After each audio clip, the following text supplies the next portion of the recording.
How does a single room of angry men destroy an entire continent? It started with a scream and a 70-foot drop.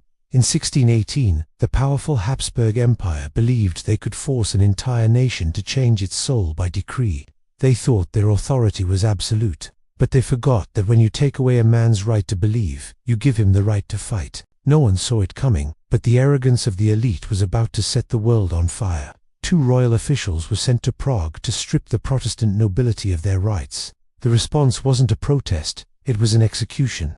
They were seized and hurled out of the palace window in an act of pure defiance, known as the defenestration of Prague. It was a moment of shocking arrogance from both sides, the empire thinking it could rule by fear, and the rebels thinking they could end a tyranny with a single act of violence.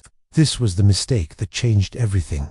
The Habsburgs couldn't let the insult stand, and the rebels couldn't turn back.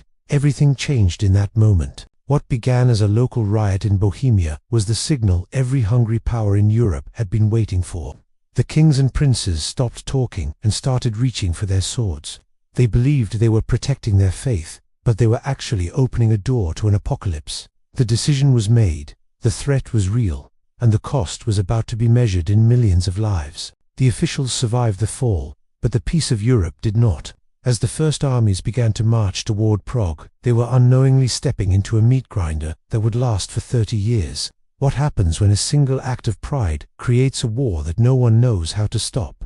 The world was about to find out exactly how much blood it takes to drown an empire.